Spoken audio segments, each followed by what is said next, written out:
জন্য কি করতে হবে? মায়ের খেতে হবে। আলেমরা মায়ের খাবে। আলেমরা কি করবে? আলেমদেরকে মায়ের খেতে হবে, আলেমদেরকে বাড়ি ছাড়তে হবে, আলেমদেরকে ঘর ছাড়তে হবে, আলেমদের উপরে অত্যাচার আসবে, আলেমদের উপরে নির্যাতন আসবে। এই অত্যাচার নির্যাতনকে মানে আপনি মেনে নিয়ে যদি আপনি আল্লাহর দ্বীনের জন্য কাজ করতে পারেন, তাহলে আপনি ইমানদার হিসেবে আল্লাহর দরবারে আপনি পরিচয় লাভ করতে পারবেন। তাহলে কিন্তু পরিচয় লাভ করতে পারবে না। প্রিয় ভাই-বোন, আপনারা হয়তো বলতে পারেন আজকে তো ঈদে মিলাদুন্নবী, ইমাম হাফেজ সাহেব কি আলোচনা করতেছে, হাজী সাহেব মুফাদ্দাল কি আলোচনা করতেছে? মিলাদুন্নবী, রাসূল আগমন করছে দুনিয়ায় কিসের জন্য? রাসূলের দুনিয়ায় আগমন হচ্ছে কোরআন প্রতিষ্ঠার জন্য। কিসের জন্য? কোরআন প্রতিষ্ঠার জন্য। এই যে সিরাতুন্নবী অনুষ্ঠান, না সিরাতুন্নবী ঠিক আছে, কিন্তু কিছু কিছু লোকে জানে মিলাদুন্নবী। আপনারা আমরা বলতেছি সিরাতুন্নবী, কিন্তু কিছু কিছু লোকে বলে কি মিলাদুন্নবী। ওর সেই মিলাদুন্নবী আমি মেনে নিলাম মিলাদুন্নবী, কিন্তু মিলাদুন্নবী মানে হচ্ছে রাসূলের আগমন উপলক্ষে ঈদে মিলাদুন্নবী। ওই কথা বলে লাভ নেই। মিলাদুন্নবী নিয়ে কেউ তর্ক বিতর্ক করে, ওই তর্ক বিতর্ক দরকার নেই। মিলাদুন্নবী শব্দের অর্থ কি? মিলাদুন্নবী শব্দের অর্থ, ঈদে মিলাদুন্নবী শব্দের অর্থ হচ্ছে রাসূলের আগমনের খুশি। রাসূলের আগমনের কি খুশি? তামান নবী এই রহমাতুল লিল আলামিন, যাকে সৃষ্টি না করলে আল্লাহ তাআলা আসমান জমিন কিছু সৃষ্টি করতো না, যার হাতে কিয়ামতের ময়দানে জান্নাতের দায়িত্ব আল্লাহ দান করবে, যার হাতে হাউজে কাউসারের পানি দান করবে, যে নবী না আসলে পৃথিবীতে আল্লাহর রহমত আসতো না, সেই নবী পৃথিবীতে আসছে। আর সেই আগমনকে আমি খুশি আনন্দ উপভোগ করতে পারবো না? সে খালেদা জিয়ার জন্য আনন্দ করতে পারবো, বঙ্গবন্ধুর জন্য আনন্দ করতে পারবো, শেখ মুজিবুর জন্য আনন্দ করতে পারবো। অন্য অন্য জায়গায় যখন জন্মবার্ষিকী মৃত্যুবার্ষিকী হয় হুজুরকে দাওয়াত করে হুজুরা সেজে ফ্যান করে খাইয়ে যাচ্ছে না, হুজুরা যাচ্ছে না? বিভিন্ন জন্মবার্ষিকী জন্ম অনুষ্ঠানে সেখানে হুজুরকে দাওয়াত করে হুজুরা যে সেখানে দোয়া খায় করে খেয়ে আসছে না, সেখানে যে খালি করছে, সেখানে সব কিছু করতে পারে। বহু আলেমরা এই যে শেখ মুজিবের যে মৃত্যু জন্মবার্ষিকী হয়েছে সেখানে হুজুরা গেছে না, হুজুরা সে খাইছে না, হুজুরা সে খাইছে, সে মিলাদ করেছে। খালেদা জিয়ার জন্মবার্ষিকী হয় সেখানে হুজুরকে দাওয়াত করে হুজুরা যায় না? আমি না যাচ্ছি আমি হুজুরা যাচ্ছে না, আলে ওরা যাচ্ছে না। এখন এত ভোট হয়েছে, এর আগে তো খালি জন্মবার্ষিকী মৃত্যুবার্ষিকী আলে ওরা মানে কিছু বাস করেছে, বিরাট করেছে, খাইছে, সব করেছে। আর আমার নবী বিশ্বনবী মুহাম্মদ রাসূলুল্লাহ সাল্লাল্লাহু আলাইহি ওয়াসাল্লাম এই মাসে আগমন করেছিলেন। সেই মাসে আমাদের মধ্যে ঈমানি জজবা, ঈমানি আলোচনা, রাসূলের মহব্বত, রাসূলের ভালোবাসা নিয়ে আমরা আলোচনা করতে পারবো না? এই সমস্ত ভক্ত হয়েছে বলেন। এটা হচ্ছে মুসলমানদেরকে এই যে ইসলামী জাগরণ, ইসলামী চেতনা। আজকে দেখেন বাতিল শক্তি, আজকে বাতিল শক্তি আল কুফরু বিল্লাহি ওয়াহিদা, ইসলামকে ধ্বংস করার জন্য সমস্ত কাফেররা এক মঞ্চে চলে আসে না? কাফেরদের প্রতি মতবর্তব্য যাই থাকুক না কেন, এই দেখেন আপনার চীন আর আমেরিকার মধ্যে কিন্তু বিশাল দ্বন্দ্ব, আবার চীনের সাথে ভারতের সাথে বিশাল দ্বন্দ্ব। কি দ্বন্দ্ব তা বলে শেষ করা যায় না। যে কোনো মুহূর্তে তারা যুদ্ধ বিগ্রহ শুরু করে দিতে পারে, এত তাদের মধ্যে ইশারিশি বাদাবাদি। অথচ মুসলমানদেরকে দমন করার জন্য দেখেন সব কাফের মুশরিকরা এক। আর এই যে দেখেন আজকে আমাদের যুব সমাজকে, আমাদের কিশোরদেরকে, আমাদের ছোট ছোট বাচ্চাদেরকে আজকে এই কাফের মুশরিকরা, এই বিজাতীয়রা বিভিন্ন অনুষ্ঠান আনন্দ উদযাপন করে করে তাদেরকে বেজাতীয় সংস্কৃতির দিকে নিয়ে যাচ্ছে। আর এই মুহূর্তে আমরা হুজুররা ফতোয়া নিয়ে বসে আছি, এটা জায়েজ না, ওটা জায়েজ না, এটা বিদাত, ওটা বিদাত, হ্যাং ত্যাং করে আমরা বসে আছি। আমাদের যুব সমাজদেরকে, আমাদের কিশোরদেরকে, আমাদের বাচ্চাদেরকে, মেয়েদেরকে তারা অপসংস্কৃতির দিকে নিয়ে যাচ্ছে। সেখানে আমরা আল্লাহ রসুলের জন্ম উপলক্ষে, আল্লাহ রসুলের আগমন উপলক্ষে মিলাদুন্নবী, সিরাতুন্নবী, এরপরে অন্য অন্য বিভিন্ন ইসলামিক অনুষ্ঠান যদি আমরা না করি, আমাদের এই যুব সমাজ যাবে কোথায়? আমাদের এই যুব সমাজ যাবে কোথায়? তাহলে তো বাতিল্লা চাচ্ছে তাদের দিকে নিয়ে যেতে, আর আমরা ওই তালাক ফতোয়া দিয়ে কি কয় না মাসে বিবাহ তালাকের ফতোয়া নিয়ে আর এই নিয়ে তাই আমরা আলেমরা হমাইতে আসি। বরং আলেমদের এখন উচিত যে আধুনিক প্রযুক্তির মাধ্যমে, এখন বর্তমানে ইন্টারনেটের যুগ, এখন বর্তমানে সায়েন্সের যুগ, মডার্ন যুগ, এই যুগে ইসলামকে সামনে নেওয়ার জন্য, এই বাতিলের সাথে মোকাবেলা করে কিভাবে আমাদের দিনকে সামনে নেওয়া যায়, এই চিন্তা ফিকির নিয়ে আমাদেরকে কাজ করে যেতে হবে। এখানে করা যাবে না, ও করা যাবে না। আমরা আজকে এই যে মিলাদুন্নবী করা, সিরাতুন্নবী করা, এই উপলক্ষে আমরা এখানে আসছি। আমাদের বাচ্চারা আজকে কত আনন্দিত হয়েছে, বাড়ি থেকে তারা 4 টাকা কালেকশন করে নিয়ে আসে। আমার ছোট ছোট বাচ্চারা, সন্তানরা তারা এখানে আনন্দ করতেছে। আজকে এদেরকে যদি এর থেকে বঞ্চিত করে দেওয়া হয়, তাহলে এরা যাবে কোথায়? এরা তো টিকটকের দিকে লেগে যাচ্ছে, গেমের দিকে লেগে যাচ্ছে, নাস্তিকের আদর্শে আদর্শিত হয়ে যাচ্ছে। আর আমাদের ওলামায়ে কেরাম একটা করে কাদা ছুড়াছুড়ি করে করে করে করে আজকে আমরা ইসলামকে একবার নাস্তানাবুদ করে ধ্বংসের দিকে নিয়ে যাচ্ছি। এর জন্য এই সমস্ত ফতোয়া দেওয়া যাবে না। মুসলমানরা ভালো যে কাজগুলো আছে, এবং মুসলমানরা আকলি দলিল যেটা সামাজিকভাবে দেখতে হবে, যে এই কাজটা করলে আমার দিন, আমার মুসলমানদের মধ্যে ইমানি চেতনা বাড়তেছে। এখানে সবসময় হাদিস জানলে তো কাজ হবে না।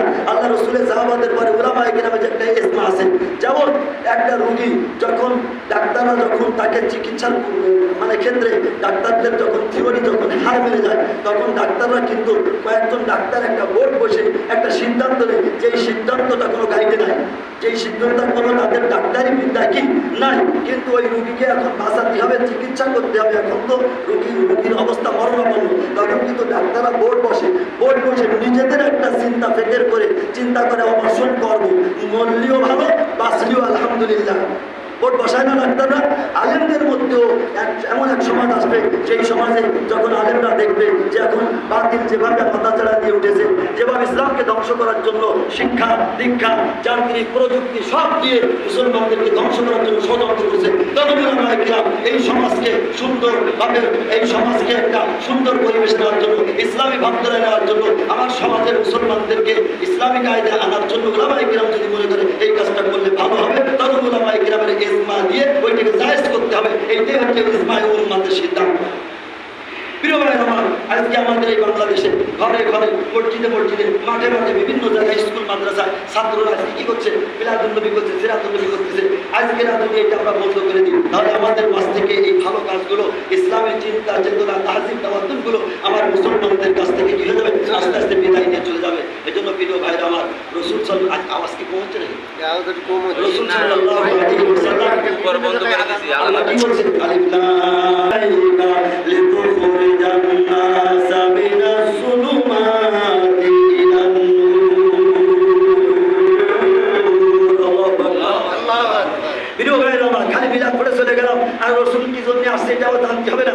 আল্লাহ পাক বলছে, আমি আমার রসুলকে এর জন্য পাঠাইছি, আমি কোরআন এই জন্য আমার রসুলের কাছে প্রেরণ করেছি যে আমার রসুল এই দুনিয়ার মানুষ জুলুমের ভিতর চলে গেছে, অন্ধকারের মধ্যে নিমজ্জিত হয়ে গেছে, বাতিলের মধ্যে নিমজ্জিত হয়ে গেছে, ধর্ম নিরপেক্ষ মতবাদের মধ্যে নিমজ্জিত হয়েছে, কুফরি মতবাদের ভিতর চলে গেছে। আমি আমার রসুলকে এই জন্য কোরআন দিয়ে পাঠাইছি, লিউখরিজান নাসা মিনাজ যুলুমাতি ইলান নূর। হে রাসূল, আপনি এই কোরআন দিয়ে আপনি সেই সমাজকে, এই কলুষিত সমাজকে, এই কুফরি মতবাদ থেকে মানুষকে উদ্ধার করে তাদেরকে আমার দিনের পর দিনের মূল শিক্ষা হবে যে আল্লাহ তাআলা আল্লাহ রসুলকে পাঠিয়েছে কি জন্য, ওয়াল্লাযী আরসালা রাসূলাহু বিল হুদা ওয়া দীনিল হক। তিনি সেই সত্তা, ওয়াল্লাযী তিনি সেই সত্তা, আল্লাযী আরসালা রাসূলাহু যিনি তার রাসূলকে প্রেরণ করেছে, বিল হুদা, এখানে হুদা মানে কোরআন, হুদা মানে কি কোরআন, বিল হুদা ওয়া দীনিল হক। তিনি সেই সত্তা যিনি তার রাসূল বিশ্বনবী মুহাম্মদুর রাসূলুল্লাহ সাল্লাল্লাহু আলাইহি ওয়াসাল্লামকে হিদায়াতের গ্রন্থ, মহাগ্রন্থ আল কোরআন এবং সত্য ধর্ম ইসলাম দিয়ে আমি আমার রাসূলকে দুনিয়ায় প্রেরণ করেছি। বলেন সুবহানাল্লাহ। তাহলে ইসলাম দিয়ে সত্য বিধান দিয়ে প্রেরণ করেছে কি জন্য সেটা আমাদের জানতে হবে না। আমরা যদি খালি জানি এইটা বুঝি যে আল্লাহ তাআলা তার রাসূলকে হিদায়াতের আলো দিয়ে আর দ্বীন ইসলাম দিয়ে প্রেরণ করেছে, এই কথাটা বললে কি কথাটা পরিপূর্ণ হবে না? এখন আমাদের এখানে একটা প্রশ্ন থাকে না যে আল্লাহ তাআলা রাসূলকে হিদায়াতের গ্রন্থ, হিদায়াতের কিতাব, কমপ্লিট কোড অফ লাইফ মহাগ্রন্থ আল কোরআন দিয়ে পাঠাইছে আর ইসলাম ধর্ম দিয়ে পাঠাইছে, কি জন্য পাঠাইছে এটা আমাকে জানতে হবে না। খালি খালি পাঠাইছে নাকি? প্রত্যেকটা কথার একটা সেন্টেন্স পরিপূর্ণ আছে না? আমি যদি বলি মামা তোমার বাড়ি, মামা তোমার বাড়ি, তাহলে আমার এই কথাটা কি কোনো অর্থ হবে না? কমপ্লিট সেন্টেন্স হবে না। তাহলে কমপ্লিট সেন্টেন্স হওয়ার জন্য হয়তো বলতে পারো মামা আমি আগামীকাল তোমার বাড়িতে যাবো, মামা আমি আগামীকাল তোমার বাড়িতে যাবো, মামা তোমার কাছে আমার একটু দরকার আছে। তুমি হয়তো বলতে পারো আমি যদি বলি দরকার আছে একটু, তোমার মনের সন্দেহ দূর হবে না? দূর হবে না। আপনি বললেন না আমি দরকার আছে বললে তুমি সহজে সন্দেহ দূর হবে না। কি দরকার আছে ভাই কি বলে আমার শান্তি বালি মনে হয় ভালো হতো। যখন বলবে মামা আমার আগামীকালকে কিন্তু 2000 টাকা লাগবে আপনার এই জন্য দরকার, তখন কিন্তু আপনি ক্লিয়ার হয়ে যাচ্ছেন আমি আগামীকালকে আপনার বাড়ি যাবো। এই কথা না বললে কি আমার কথাটা ক্লিয়ার হবে? ক্লিয়ার হবে না। প্রিয় ভাইরা, আল্লাহ রাসূলকে আল্লাহ তাআলা কোরআন দিয়ে ইসলাম দিয়ে পাঠাইছে, কি জন্য পাঠাইছে এইটা আপনার জানতে হবে না। এইটা আপনার প্রশ্ন থাকতে পারে বিধায় আল্লাহ তাআলা কমপ্লিট সেন্টেন্স হিসেবে বলছে লিমাযিরাহু আলা দীনি কুল্লিহি। সমাজে চলছে ধর্ম নিরপেক্ষ মতবাদ, সেই জামানায় সমাজে যত কি আবু জেহেলের জিয়াই, আবু লাহাবের জিয়াই, উতবার জিয়াই ওই আইন মেনে নিতে হবে। আবু জেহেলের জিয়াই, উতবার জিয়াই ওই আইন মেনে নিতে হবে। মক্কায় চলে কার নেতৃত্ব? আবু জেহেলের নেতৃত্ব, উতবার নেতৃত্ব, আল্লাহর নেতৃত্ব চলে না। কুফরি মতবাদ, জগন্নাথী পূজা, মানে মানে মূর্তি পূজা, বিভিন্ন রকমের মানে মানে কুফরি মতবাদে দেশ ছেড়ে গেছে। তা আল্লাহ তাআলা বলছে যত ধর্ম আছে, যত মত আছে, যত পথ আছে, সব মত এবং সব পথের উপরে আমার এই দ্বীনকে, এই আল্লাহ বলছে আমার এই দ্বীন ইসলামকে সকল ধর্মের উপর, সকল মতের উপর বিজয় দান করার জন্য আমি আমার রসুলকে দুনিয়ায় প্রেরণ করেছি। আমার রসুল থাকলো, কুরআন থাকলো, অথচ আবু জেহেলের মতবাদ চললো, আবু লাহাবের মতবাদ চললো, নমরুদ ফিরআউনের মতবাদ চললো, তাহলে কিন্তু আল্লাহ রসুলের নবুয়তের দায়িত্ব পালন করা হবে না। নবুয়তের দায়িত্ব পালন করতে গেলে আল্লাহ তাআলা বলছে লিউযহিরাহু আলা দ্বীনি কুল্লিহি আলা আদিয়ান, মানে সমাজে যত দিন আছে, যত ধর্ম আছে, ধর্ম নিরপেক্ষ মতবাদ, লেনিন, কার্ল মার্কস, যত রকমের বাতিল ফেরকা মত আছে, এই সব মতকে ওই সমাজ থেকে বিতাড়িত করে দিয়ে আল্লাহর মত, আল্লাহর পথ, আল্লাহর বিধানকে সমাজে বাস্তবায়ন করার জন্য, প্রতিষ্ঠা করার জন্য আল্লাহ রসুলকে আল্লাহ দুনিয়ায় পাঠিয়েছেন। বলেন সুবহানাল্লাহ। আল্লাহ রসুল তার জীবন দশায় গোটা আরব দেশটাকে কি কোরআনের শাসনে আনছিলেন না? আল্লাহ রসুল মক্কা থেকে মদিনায় যখন গেলেন তখন মদিনায় কিন্তু ইসলামী রাষ্ট্র কায়েম করলেন। মদিনায় কি করলেন? ইসলামী রাষ্ট্র কায়েম করলেন। মদিনার থেকে আসার পরে এরপরে বদরের যুদ্ধ, উহুদের যুদ্ধ হলো। এরপরে আল্লাহ রসুল 630 খ্রিস্টাব্দে কিন্তু মক্কা দখল করছে। কি দখল করছে? যে মক্কা থেকে রসুলকে, সাহাবাদেরকে মাইরে পিটে দেশ ছাড় করছে, পিঠে ছাড় করছে, বাড়ি ঘর দুয়ার সবাইকে চুরমার করে ফেলেছে। যেমন আজকেরা যে সমস্ত আলেম ওলামারা দ্বীনের কথা বলছে তাদেরকে মারতেছে, পিটাচ্ছে, ফাঁসি দিচ্ছে, বাড়িঘর দুয়ার ভাঙতেছে। রসুলের জামানায় রসুলকে মারছে, পিটেছে, বাড়িঘর দুয়ার ভাঙছে। শেষকালে এমন অত্যাচার নির্যাতন করছে যে আল্লাহর পক্ষ থেকে ওহী আসছে, হে মুহাম্মদ তোমার এখানে থাকার পরিবেশ নাই। জুলুম নির্যাতনের এমন অবস্থা শুরু হয়েছে, তোমার সাহাবীদেরকে নিয়ে তুমি এখন ঈমান বাঁচানোর জন্য এই এলাকা ছেড়ে তুমি মদিনায় চলে যাও। আল্লাহ রসুলের সাহাবারা দ্বীনকে বাঁচানোর জন্য, ঈমানকে বাঁচানোর জন্য বাড়ি ছাড়ছে, ঘর ছাড়ছে, মার খাইছে, অত্যাচারিত হয়েছে, নির্যাতিত হয়েছে। বদরের যুদ্ধে শহীদ হয়েছে, উহুদের যুদ্ধে 70 জন মুসলমান শহীদ হয়েছে না? উহুদের যুদ্ধে কয়জন মুসলমান শহীদ হয়েছে? 70 জন মুসলমান শহীদ হয়েছে। কাজে হে আমার প্রিয় হাবিব, হে আমার নবী মুহাম্মদ সাল্লাল্লাহু আলাইহি ওয়াসাল্লাম, আমার দ্বীন প্রতিষ্ঠা করার জন্য তোমাকে বাড়ি ছাড়তে হবে, ঘর ছাড়তে হবে, অত্যাচার হবে, নির্যাতন হবে, সব কিছু মেনে নিয়ে তোমাকে দ্বীনের পথে টিকে থাকতে হবে। আল্লাহ রাসূল মদিনা থেকে আবার 630 খ্রিস্টাব্দে মক্কা এসে মক্কা বিজয় করে মক্কা ইসলামী রাষ্ট্র প্রতিষ্ঠা করছে। রসুলের জীবন দশায় মক্কা এবং মদিনা পুরো কোরআনের রাষ্ট্র কায়েম হয়ে গিয়েছিল। বলেন সুবহানাল্লাহ। দেখিয়ে গেছে সাহাবারা হযরত ওমর অর্ধ পৃথিবী শাসন করেছে। হযরত ওমর কত পৃথিবী শাসন করেছে? অর্ধ পৃথিবী শাসন করতে হযরত ওমর খোলাফায়ে রাশিদিনের পরে বিভিন্নভাবে ইসলামী রাষ্ট্র চলছে। প্রিয় ভাইরা, ইসলামী রাষ্ট্র কায়েম করার জন্য আল্লাহ তাআলা রাসূলকে পাঠাইছেন। আর আজকে আপনি আমি মুসলমান থাকবো আর আমার জমিনে, আমার এই দেশের কোরআন বিরোধী শাসন চলবে, আর আপনি যদি মসজিদের পাকায় বসে রাখায় জেকের আজকার করেন, আল্লাহ রাসূলের শাফাআত আপনি পাবেন না। আজকে আলেমদের, যে আলেমরা দেখেন, যে আলেমরা হকের পক্ষে কথা বলছে, যে আলেমরা আল্লাহর জমিনে আল্লাহর দ্বীন কায়েমের পক্ষে কথা বলছে, সেই আলেমদের উপরে অত্যাচার, নির্যাতনের স্টিমগুলা চালানো হচ্ছে। যে আলেমরা এই কথা বলে না, রাজনীতির কথা বলে না, কোরআনের কথা বলে না, হকের কথা বলে না, শুধু মিলাদ, কিয়াম, জিকির, আজকার এই সমস্ত ফজিলতের কথা বলে, সেই সমস্ত মুসলিমদের টাকা ধরে না। ঠিক না? ওয়াজ করতে আসে যদি আপনি কোরআনের কথা বলতে গিয়ে যদি আপনি সুদের কথা বলবেন না, ঘুষের কথা বলবেন না, জিনার কথা বলবেন না, দুর্নীতির কথা বলবেন না, ইসলামী রাষ্ট্র কায়েম করার কথা বলবেন না, তখন আপনি যে ওয়াজ করবেন ওই ওয়াজ সবার কাছে কি লাগবে? ভালো লাগবে। দুর্নীতিকে ওয়াজের কাছে কি লাগবে? ভালো লাগবে। তখন বলবে বাবা এই হুজুরে আমার সামনের বছর দাওয়াত দিতে যাবে, আর এই হুজুর কিন্তু ভালো সুন্দর সুন্দর কথা বলেছে, আর ওই আসবার জন্য আপনি যে ওয়াজ করেছেন খুব ভালো লাগেছে, তাহলে এই ধরনের ওয়াজ তো দরকার। টাকা আপনার কোনো চিন্তা নেই, পকেট করে কানিয়ে তার সামনে বছর আরো বেশি দেবে। ঠিক না? ঠিক। আর যখন আপনি নবীর কথা বলবেন, আল্লাহ বলছে আমি রাসূল আপনাকে পাঠিয়েছি কুফরি মতবাদকে দূর করে দিয়ে, অন্যায় জুলুম নির্যাতনকে দূর করে দিয়ে আমি আমার জমিনে আমার দ্বীন কায়েমের জন্য রাসূল আপনাকে পাঠিয়েছি। ঠিক না? ঠিক। রাসূলের আদর্শ অনুযায়ী যদি আপনার জীবনযাপন করতে হয় তাহলে মাইর খাওয়া সুন্নাত। মাইর খাওয়া কি বলেন? আল্লাহ রাসূল হাদিসে বলছেন যে আশাদুল বালাইল আম্বিয়া আম্বিয়ায়ে সুম্মা উলামায়ে সুম্মা শুহাদায়ে, মানে সব থেকে বেশি মার বিগত নির্যাতন রসুলের পরে আসছে, আর রসুলের পরে উলামায়ে কিরাম যারা সত্য পথে থাকবে তাদের উপরে মার আসবে, অত্যাচার আসবে, জুলুম আসবে, নির্যাতন আসবে।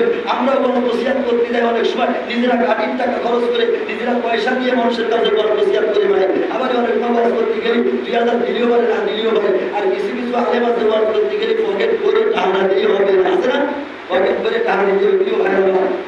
কোরআনের কথা, ইসলামের কথা, দ্বীনের কথা যদি হকভাবে আপনাকে বলতে হয় তাহলে বেশি শক্তি হবে, মায়ের খাতি হবে, অত্যাচারিত হবে, নির্যাতিত হতে হবে। যদি আপনি কোরআনের কথা বলতে গিয়ে বাতিলের খপ্পরের শিকার না হন, বাতিল আপনার উপরে চড়াও না হয়, তাহলে বুঝতে হবে আপনার দাওয়াতের ভিতর ভেজাল আছে। দাওয়াতের ভিতর কি আছে? ভেজাল আছে। কারণ বিশ্বনবী সাল্লাল্লাহু আলাইহি ওয়াসাল্লাম যেই কোরআনের দাওয়াত দিতে গিয়ে বাড়ি ছাড়তে হলো, ঘর ছাড়তে হলো, 3 বছর পর্যন্ত রসুলের সাহাবাদেরকে নিয়ে জেল খাটতে হয়েছে। কয় বছর? শিয়াবে আবি তালেবের ভিতরে আল্লাহ রসুল সাহাবাদেরকে নিয়ে কয় বছর ছিলেন?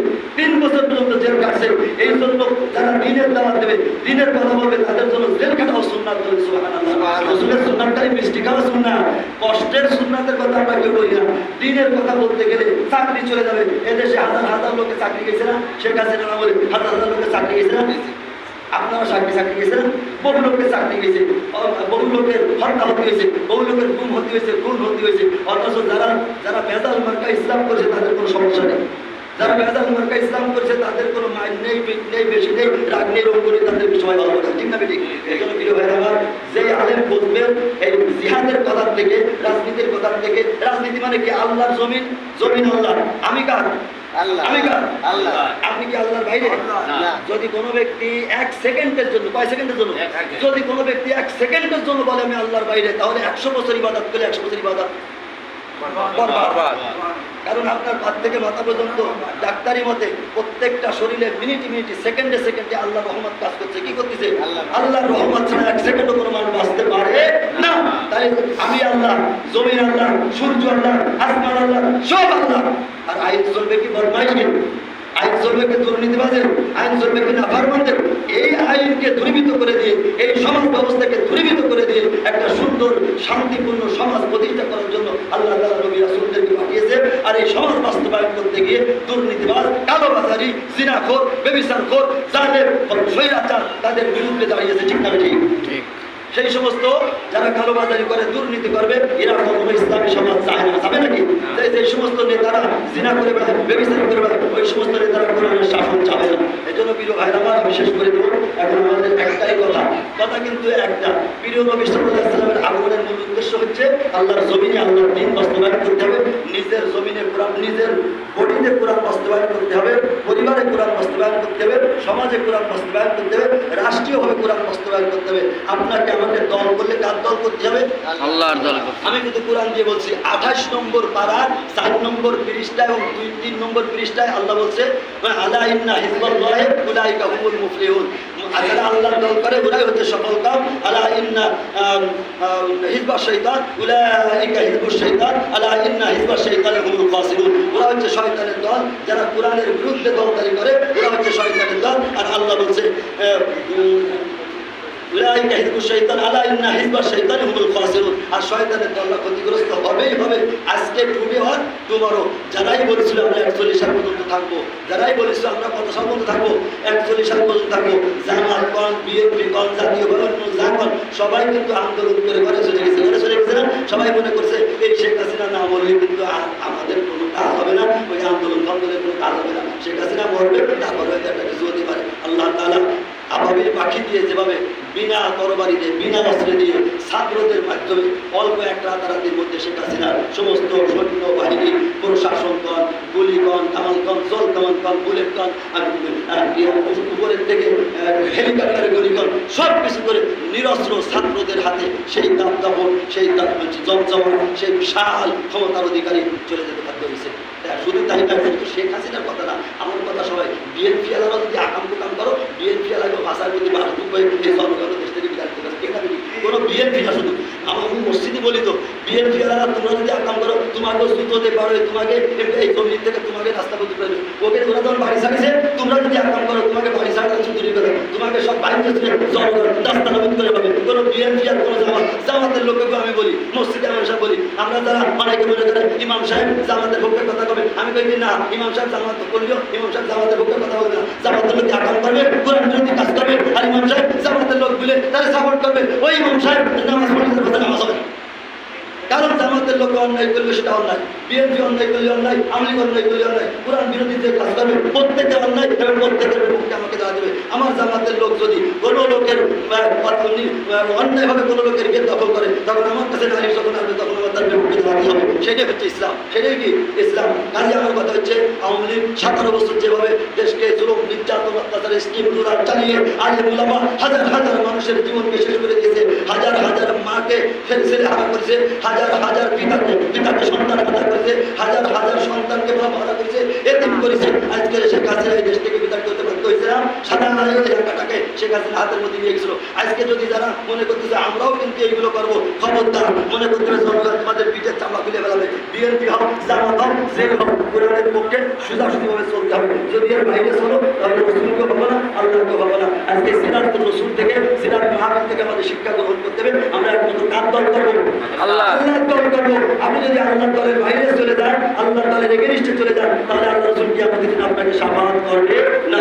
আল্লাহ তাআলা আমাদের সবাইকে রসুলের সিরাত অনুযায়ী, রসুলের আদর্শ অনুযায়ী আমরা যেন কোরআনের পক্ষে থাকতে পারি, ইসলামের পক্ষে থাকতে পারি। আপনার সমর্থন যদি কাফেরের পক্ষে যায়, ফিরআউনের পক্ষে যদি সমর্থন চলে যায়, তাহলে ফিরআউনের দলে চলে যাবে। সমর্থন যদি আসিয়া ফিরআউনের স্ত্রী ছিলেন, ফিরআউন ছিল কাফের আর আসিয়া হচ্ছে ইমানদার, বলেন সুবহানাল্লাহ।